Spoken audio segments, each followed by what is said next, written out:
In Sherlock Holmes Awakened werden ethnische Vorurteile dargestellt, die zum Zeit des Spiels in der Gesellschaft leider weit verbreitet waren. Dies schließt einen respektvollen Umgang mit Menschen an. Wow.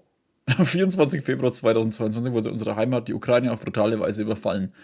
Das gesamte Land wurde dadurch in den Krieg gestürzt. Im April desselben Jahres begannen wir mit der Entwicklung von Sherlock Holmes. Wie die halt sowas nicht mal einen lesen lassen können, ne? Aber egal, jetzt wollte ich schon bedanken. Und damit hallo und herzlich willkommen. Oder ist es bei Kickstarter auch gewesen? Zu Sherlock Holmes The Awakened. Das ist, wenn ich es jetzt richtig verstanden habe, ist das ein Remake. Dieses Spiel gab es scheinbar schon. Und die haben es jetzt neu aufgelegt.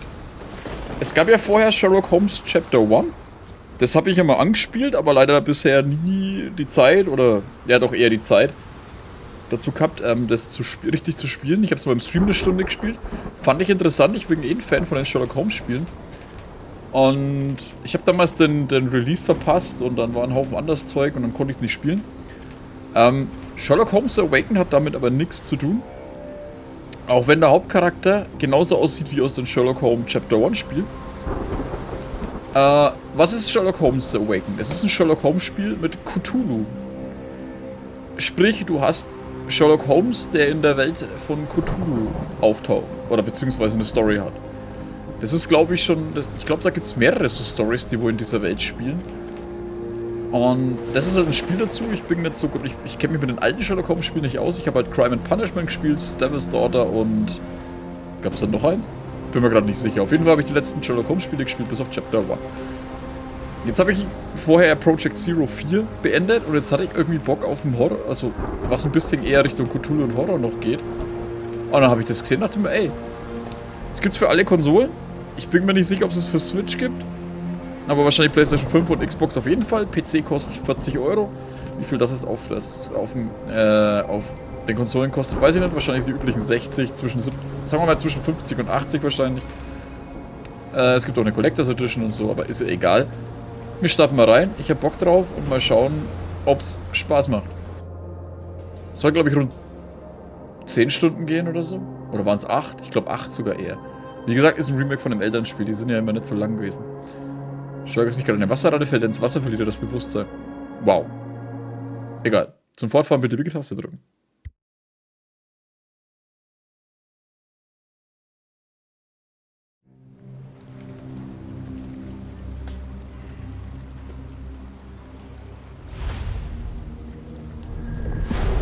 Kapitel 1. Schatten über London. The Shadow over London. Baker Street. Ich spiele übrigens am PC, über Steam gekauft. Wie gesagt, 40 Euro. Mit Controller spiele ich.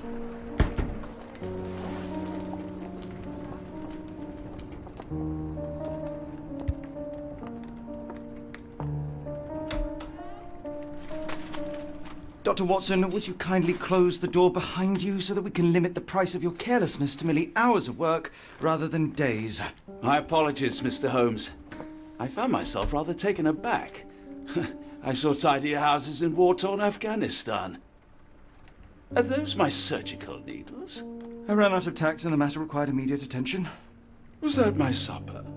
Plainly not, for I was the one who ate it. I set it aside for this evening. And for that I am grateful. Is that my bed? Watson, since you've proven yourself a master of observation, might I ask you to apply your skills to a more pertinent question? Namely, the whereabouts of today's newspapers. They are the key to everything. The newsboy is usually reliable. Medically speaking, I often find that the key to everything is good sleep. In a bed. Your papers are here, on the table. Let us see what the postman brought today. Spielbenutzer A, wegen, zum Interagieren, bla bla bla. So. So kann ich den alles anschauen, was ist das da? Achso, weil das was zum Anschauen ist.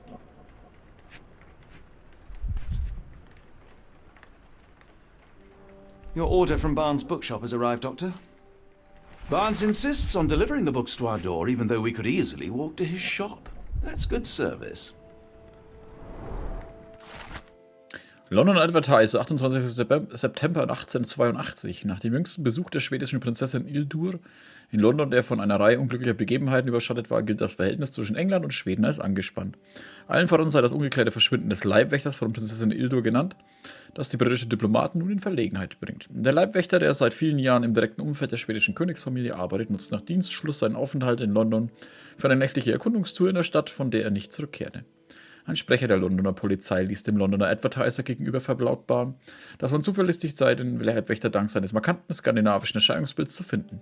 Ein solcher Hühner zieht die Blicke auf sich, ob nun die Blicke von seinesgleichen in Herrenetablissements oder die der reizenden Damen, die ihnen dort Gesellschaft leisten. Local gossip, all of it uninteresting. Geht dahinter eigentlich auch? Nee. Also nur die Sachen am Tisch. Another letter from Werner. I never reply, but they keep coming. Kann ich dir nicht anschauen? Ah, 3 von 3. I don't see the Strand. Where is it? Pardon me? I am on the precipice of uncovering a pattern of crime across London spanning many months and involving many men. The missing paper cannot be a coincidence. That's preposterous. My dear fellow, life is infinitely stranger than anything which the mind of man can invent. Well, life used your newspaper to wipe its posterior, so after that unpleasant discovery this morning, I disposed of it. But in lieu of the Strand, perhaps I can deliver you something equally tantalizing. I have just returned from a patient of mine, Captain Stemwick, who... No, that will not do. Grab your coat, Dr. Watson. Let us hope nobody has collected the dustbin. Wieso hat er sich mit der Zeitung den Hintern abgewischt? Was ist los mit dir?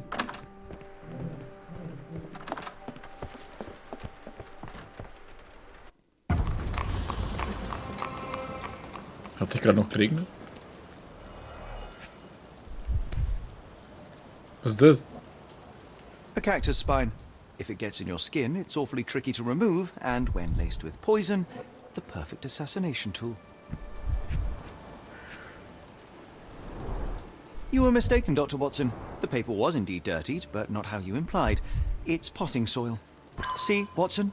The conspiracy is real. Someone tried to poison me. Poison? You? That's madness.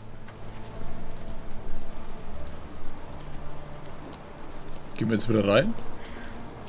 Do you even have enemies that would want to kill you? Okay, perhaps from Cordona.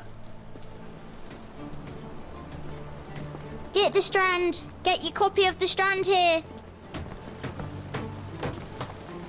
Sorry, Mr. Holmes. I just sold my last paper. Blast. Then why are you still here? Boss pays by the hour. No sense in returning early. You're a bright child. I presume you see everything that goes on around here? Nothing gets past me, mister. Then tell me, did you notice anyone suspicious at my door this morning? Like the man with your newspaper? Precisely. What do you know? I know the value of a shilling. Dr. Watson. Cool! Now I can take the day off. Which way did he go? Not sure. I was distracted by customers. Sorry. Can you describe the man you saw? He was carrying a lot of books. Up to his chin they were. Never heard of a well-read assassin. Looks can deceive. Hence the appeal of disguises. Did you see what he was up to? Nah, not really. I saw him approaching your house, but I had a customer. Then there's a loud bang. I ducked down. Not because I was scared, because I wasn't. I had to protect the merchandise. And all I could see was him kneeling at your door. All right. You earned your shilling. That'll be all. Thanks, Mr. Holmes. Maybe I could be your eyes and ears. If you have more shillings. Okay, er hat bei uns gekniet. Get the Strand. Get your copy of the Strand here. Gedankenspiel, findet sich eine neue Frage. Öffne die Fallmappe. Start. Der junge Zeitungsverkäufer hat offenbar nicht viel gesehen. Er sagt ihm seinen auffällig aussehenden Mann ins Auge gestochen, der zum Haus gegangen sei. Kaktusstachel, womöglich mit Gift. Ich habe das fehlende Exemplar des Strand in der Mülltonne gefunden. Im Zeitungspapier steckt ein Kaktusstachel, dass sich solch ein Stachel nur schwerste Haut entfernen lässt, bla bla.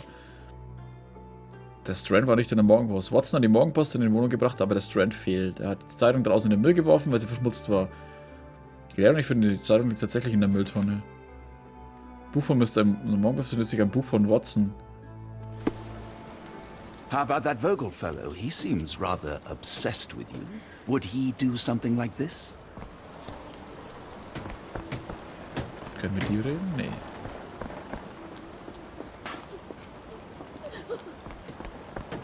Achso, ich soll ja zu den Gedanken spielen, ne? Oh! Ich kann mir die Kostüme auswählen, oder was? Ah, da. Wer hat den Strand ruiniert? Oder soll es Strand heißen? Buch von... Wer hat den Strand ruiniert?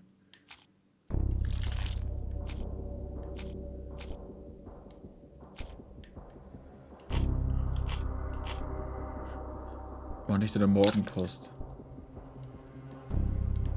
Hä?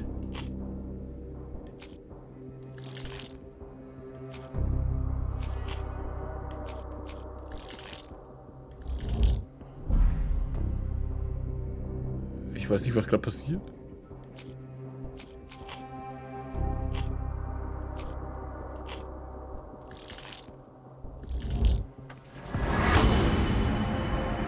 Mr. Barnes, der hiesige Buchhändler, hat die... Laut Aussage des Zeitungsjungen hat der auffällige Mann einen Stapel Bücher getragen und heute Morgen hat der hiesige Buchhändler Mr. Barnes ein Buch für Watson ausgeliefert. Dann hat das Mordwerkzeug, ein lauter Knall, ein Besuch bei Mr. Barnes wäre wohl mehr als angebracht. Ah, okay, so war das gedacht.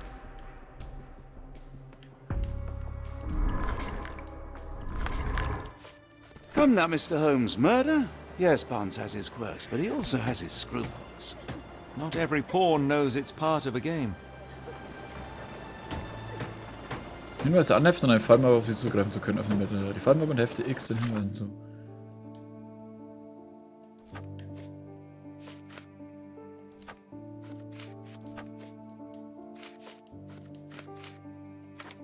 Ach so.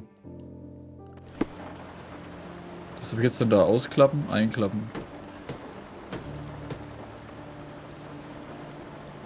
Why go through all this scheming to murder you? A spine stuck to the newspaper is hardly lethal.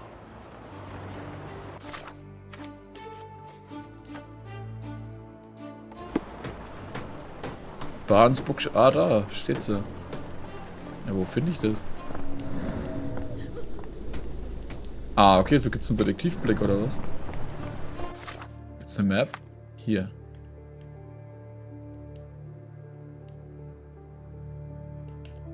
Da gibt's die Dinge.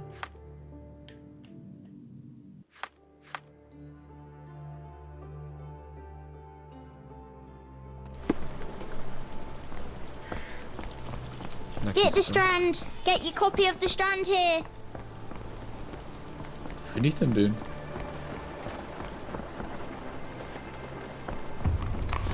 Das ist eine Barnes Buchhandlung. Farm and Fresh. Das ist da? Barnes Bookshop, da.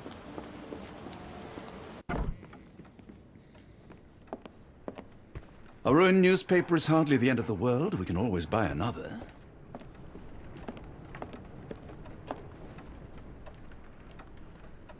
Beobachten.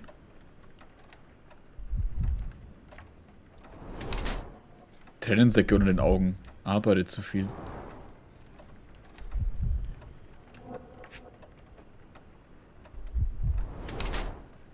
Druckerschwärze.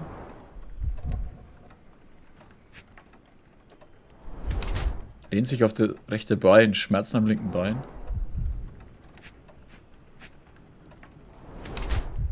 Hohe Absätze. Will größer wirken. Der Barnes hatte Tränensäcke unter den Augen, das Resultat von Schlafmangel und Stress. Er humpelt wahrscheinlich aufgrund einer Gewalteinwirkung. Trägt hohe Absätze, um größer oder stärker zu wirken. Vermutlich, um nicht wieder das Opfer von Gewalt zu werden. Mr. Barnes wird von jemandem unter Druck gesetzt und könnte ein Komplott gegen mich verstrickt sein. Oder Arbeitstier. Mr. Barnes humpelt und hat dicke Tränensäcke unter den Augen, Begleiterscheinungen seiner jahrelangen harten Arbeit. Im Selbstvertrauen, weswegen er hohe Absätze trägt, um größer zu wirken. Nicht, dass jemand wie er in Mordkomplott verwickelt ist, wenngleich die Druckerschwärze auf seinen Händen darauf hindeuten, dass er derjenige war, der die Zeitung ruiniert hat.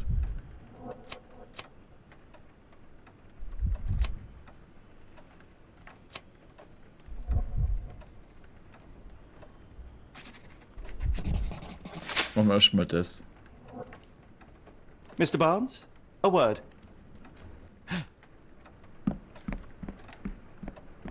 Ah, for goodness sake.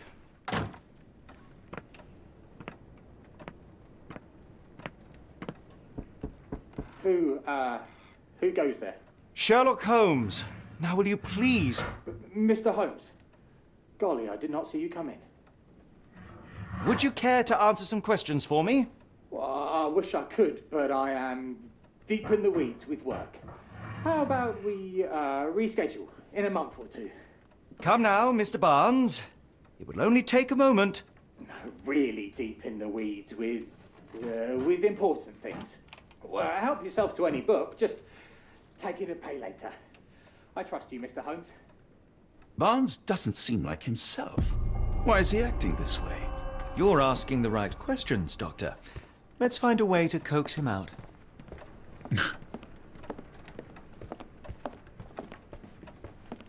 Ah, warte mal, da ist was.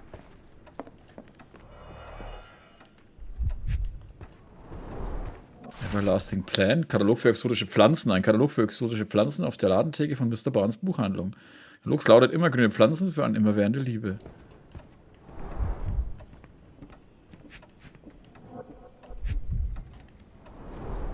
Basics of cryptoanalysis, cryptography in Egypt. It appears Barnes has an interesting hobby.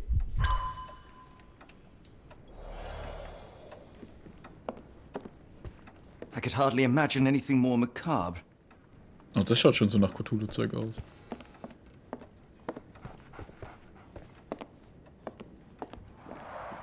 The ladder is broken, recently, judging by the freshness of the wood. Aber da lag am Boden noch was. Ja, der Hund. So, Barnes has a dog now. Who's a good boy?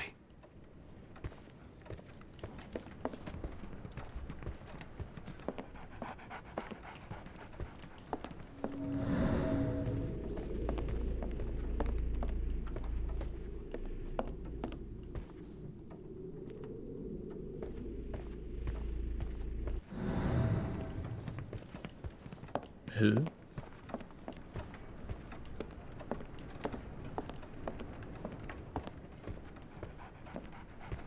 Kann ich dann wieder mit den Fallakten was machen? Fällt sich Mr. Barnes so sonderbar. Kryptologiebücher. Katalog für exotische Pflanzen.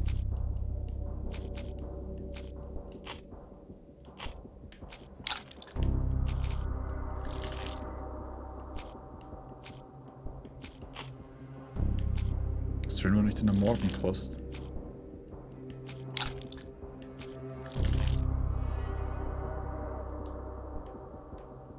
Mein Selbstvertrauen, deswegen wahrscheinlich wirklich irgendwas gewesen. Kann ich das nochmal umschmeißen?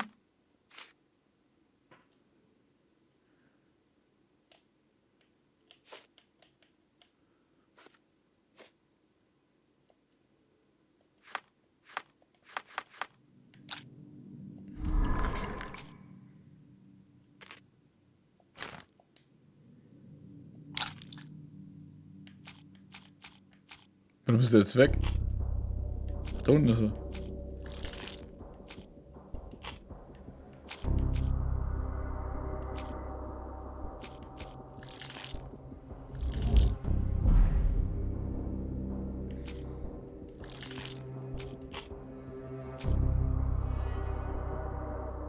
Komplett verwickelt Kryptologiebücher auf dem Ding.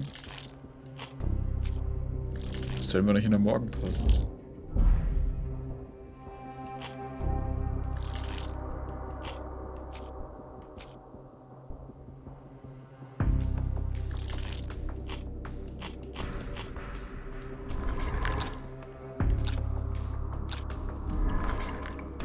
Das hab ich hier, aber da unten ist noch nichts passiert.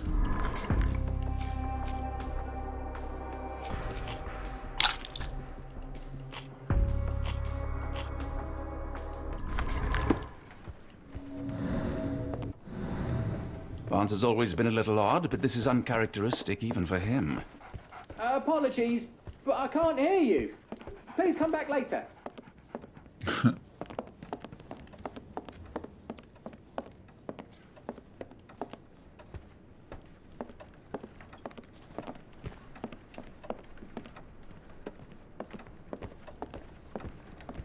Aber mal draußen war doch noch jemand.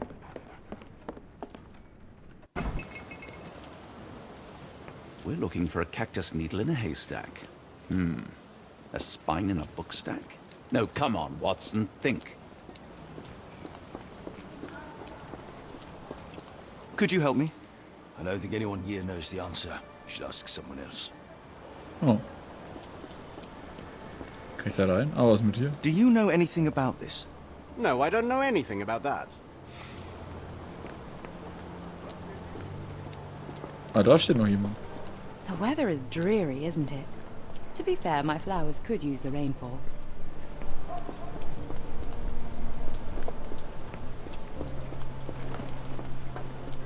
Ah, warte mal, kann ich bei dem hinten rein oder so? Yeah, I did.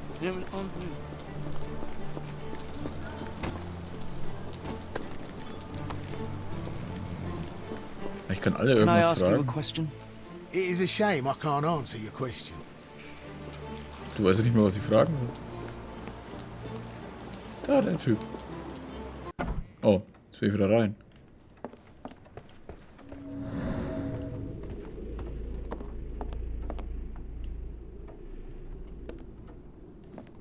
Sieht man so dann irgendwo was?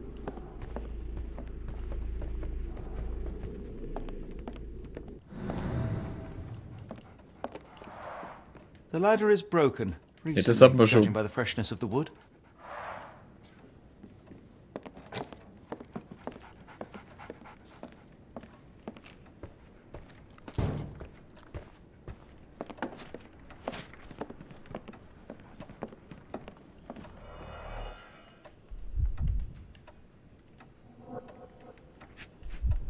Das hat man ja alles schon, ne?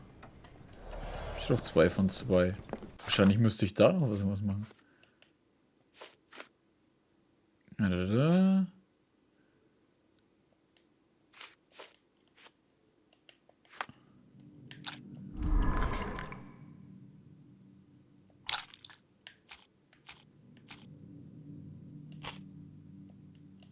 Ach, da unten steht auch Dokumente und Aussagen, Gegenstände, Beobachtungen. Ah, deswegen auch das Gelbe und Ding. Ja, aber kann ich die wieder irgendwie zurücknehmen? Oh, scheiße, Entschuldigung. Mal gescheit hinhauen.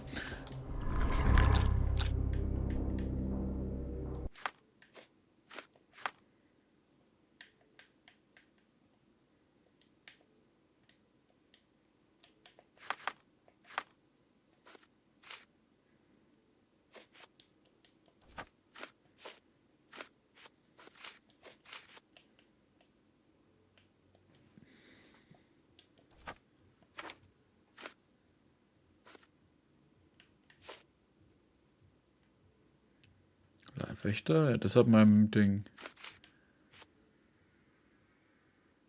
Scheiß Mord, wir sind lauter Knall. Besuch bei Mr. Barnes wird mir erst angebracht. Ja, aber was soll ich da rausfinden?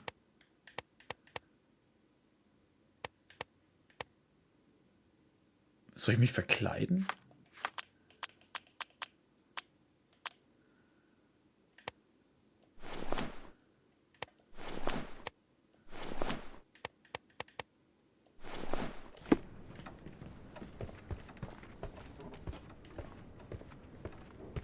I like bookshops. One of the few spots in London where you are shunned for making a racket.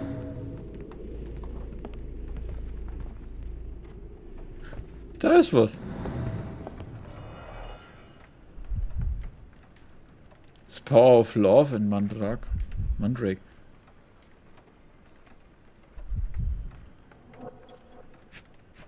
Hä? Was soll denn da sein? An improvised stand, but it does make the flowers more visible. In the language of Mycroft's secret agents, it's a sign. Dried flowers are replaced when the job is done. I wonder who the finest view London has to offer.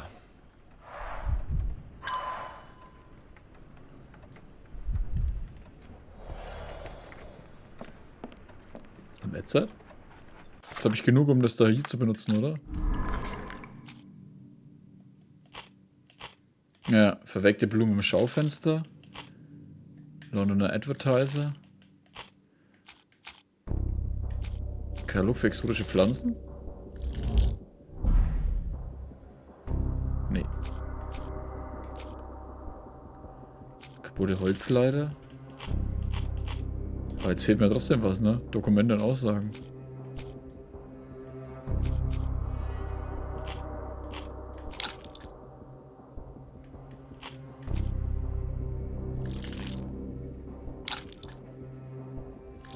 Okay, das scheint zu stimmen.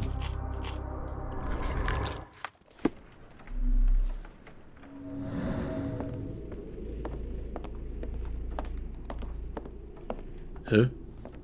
Warum kann ich jetzt mit Watson reden? Didn't you once tell me that answers usually lie in plain sight?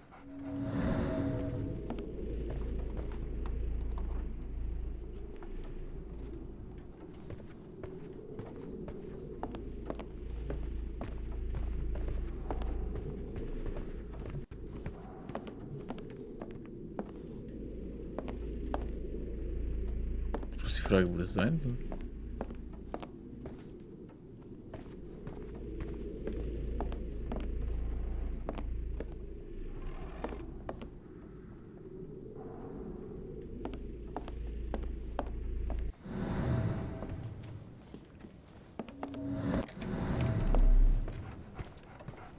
Was ist denn das? Zum Scannen?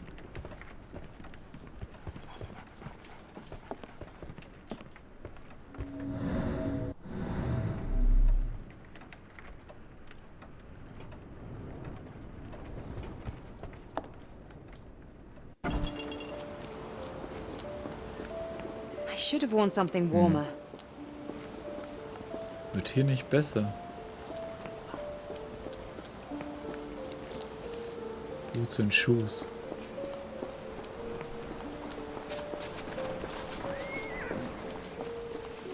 Da ist ein Penner.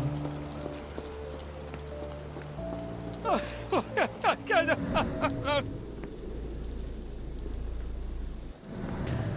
ist bloß die Frage, was brauche ich denn noch?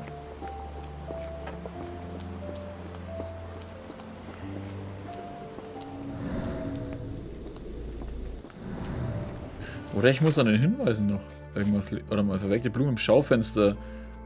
Verweckte Blume wurde auf einen Bücherstapel gesetzt. Mycrofts Agenten nutzen Blumen auf ähnliche Weise miteinander zu kommunizieren.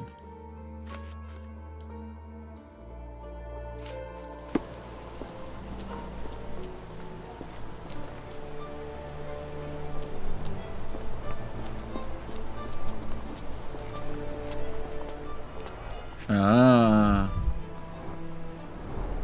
Encouraging people to stop and smell the roses? Our national emblem. God save the Queen. Da ist der Kaktus. Familiar spine? Is this what I found in my dustbin?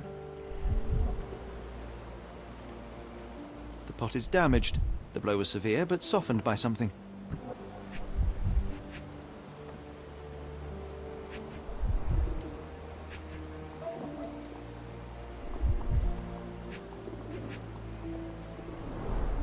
It must take patience and care to produce a bloom so beautiful. I imagine so. I merely sell them. Ah, jetzt habe ich dann noch was. Anything tickle your fancy, Mr. Holmes?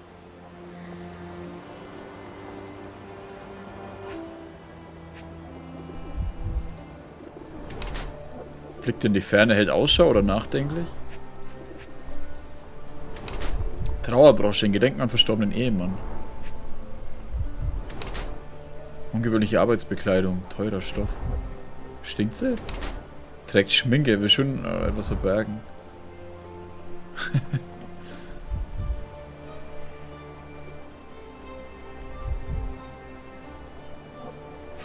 Kackgelbe Schuh. Saubere Stiefel, hat bei Ankunft Schuhe gewechselt. Trauerbrosche in Gedenken an den verstorbenen Ehemann. Ihr Kleid besteht aus teurem Stoff, der sich eigentlich nicht für den Arbeitsalltag eignet. Matsch verdreckt, sie muss ihr Schuhwerk gewechselt haben, als sie zum Verkaufsstand kam. Ihr Blick schweift ständig in die Ferne, was vermuten lässt, dass sie nach irgendwas auf der Straße Ausschau hält. Vielleicht wartet sie auf jemanden? Mrs. Fleming hat ihren Mann offenkundig geliebt, versucht aber nach vorne zu schauen, worauf ihre Schminke und ihre ganzen Kleidung hindeutet. Womöglich hat sie sich so herausgeputzt, um ihm Aufmerksamkeit zu erregen. Selbstüberschätzung zum Ausdruck zu bringen, immer noch von Trauer. Schminke, um ihr Tränen verschmierte Wangen zu kaschieren. Der Kleidung besteht aus teurem Stoff, der sich eigentlich nicht für den Arbeitsalltag eignet. Wechselt haben, also vielleicht zu gekümmert, so eleganter extra Kleidung zu überspielen, trägt aber immer noch eine Trauerbrosche in Gedenken an ihren verstorbenen Mann. In der Ferne offenbart die emotionale Bindung, die immer noch zu einem verstorbenen Ehemann besteht.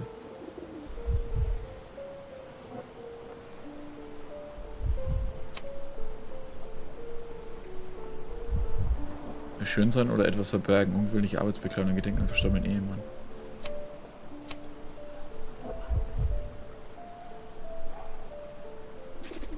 Schaut nach vorne, wer ich jetzt hat. Besteht aus tollem Stoff und einem Blickschweiß in die Ferne, den wir so offenkundig geliebt. Mrs. Fleming, you look particularly lovely today. Is there a reason? Does a woman need a reason to look or feel beautiful? No, but your distant look suggests you seek one man's gaze in particular. Who told you that? Nobody. Merely a keen eye and some simple deduction. Well, I'll kindly ask you to keep your keen eye to yourself, Mr. Holmes. I'll be off.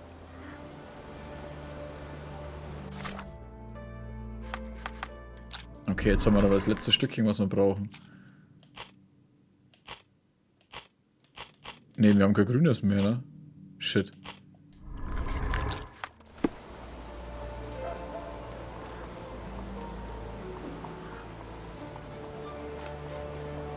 So viel Mr. Barnes.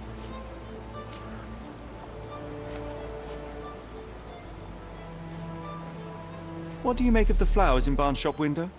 Well, they could use a bit of water. Do they mean anything to you? Mean anything how? I'm not sure I follow, Mr. Holmes. Why do you think they're there? Are you suggesting the flowers are for me? It seems likely, does it not? Oh, I hope you're right. Sie weiß nichts über die verwelkten Blumen, hoffte, dass wir verstehen. Kaktus sind gesprungen. One of these things is not like the other. Come again? The cactus. Those fearsome spines can prove a devil to remove, and the sap is often toxic. And a rose thorn can give you tetanus, but we still grow them. The cactus seems comparatively harmless, though you have me thinking it must be valuable. I was under the impression that you knew its price already. Your guess is as good as mine. The first time I saw this cactus was when I came back from my break. Plötzlich dort gestanden, als sie aus ihrer Pause zurückkam. Are you sure you're asking the right person? I'm just a flower seller. I'm afraid I can't help with that, Mr. Holmes. Are you sure you're asking the right person? I'm just a flower seller. Are you familiar with Mr. Barnes? Yes. No, not really. Well, in a way. What on earth does that mean? I know who he is, of course, but we haven't shared much more than a look. A look? Yes. Each morning I go for a walk in the park with my dog, and most days I spot Mr. Barnes there with his new puppy, so we see each other. Actually, we once met briefly while our dogs played. He was quiet and seemed unsteady as he approached, but since then, we've never spoken. I often see him staring through the shop window. Sometimes I wonder what he thinks about that would etch such longing onto his face. Ah, reicht das jetzt schon? Ja, ich habe einen neuen Hinweis. Da, Fleming über Mr. Barnes. Ah, das Blaue passt nicht. Kaktus in gesprungenen Topf. Ja. Mr. Barnes ist Mrs. Fleming verliebt. Barnes hat einen Strauß verweckt die Blumen ins Schaufenster gestellt, um die Aufmerksamkeit der Blumenverkäuferin Mrs. Fleming zu wecken. Sie dazu zu bringen, in seinem Laden zu kommen und den Ratschläge zum Blumengießen zu geben. Oder es handelt sich um den Versuch, auf ihre subtile Weise seine Verzweiflung zu signalisieren. Mr. Barnes hat Mrs. Fleming anonym einen Kaktus geschenkt, den er aus dem Katalog auf seiner Ladentheke bestellt hat. Beste Wahl für Miss Barnes scheint der Kaktus seine ewige Liebe zu symbolisieren. Nicht zuletzt laut der Titel des Katalogs immergrüne Pflanzen für eine immerwährende Liebe. Den er auf der Strand Mülltonne vor dem Bank Street fallen ließ, es wird Zeit, dass er die Karten auf den Tisch legt. Okay. I think perhaps I have been chasing shadows. Do not despair, Mr. Holmes. Even the best of us make mistakes. We better tell Mr. Barnes what we've learned.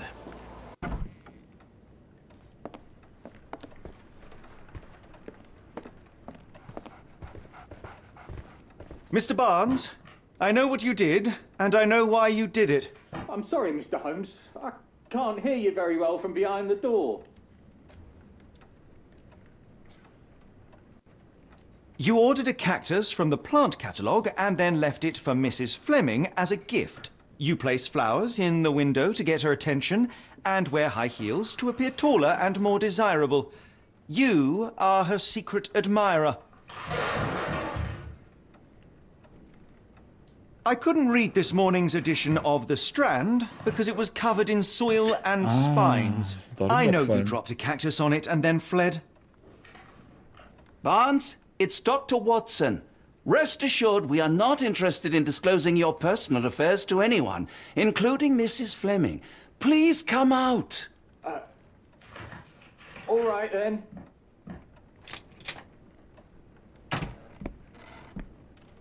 So, you know what happened then? I was on my way back from the post office, having picked up the cactus and some books. It was quite an awkward package, heavy too, and when I got to your door, I dropped the cactus and your paper. Forgive me. I needed that paper to prove a theory and prevent a crime. Your actions were rather disruptive. Your clumsiness carrying the post is matched only by the clumsiness of your romantic gesture. Oh, it's true. I am useless with this sort of thing. I'm not even sure if Mrs. Fleming noticed. Ich weiß, was zu tun ist. As in most things in life, truth is the answer. Cease with the abstruse signals and anonymous gifts, and simply talk to the woman. What is the worst that can happen? She rejects you, and you are freed from this endless purgatory. That... Yes, you are correct, of course. I do have a slight tendency to overthink things. Thank you. So at last, we return to the matter of the paper. I'm investigating a string of burglaries. Did you perhaps read of any before the edition was spoiled? I don't recall, but you're welcome to read our copy for yourself. You had an issue of The Strand here all along? Well, naturally. I am a bookseller. I have a subscription to every magazine and newspaper in London. So you ought to be familiar with the concept of burying the lead. Oh no, my apologies, Mr. Holmes. I'll make it up to you however I can.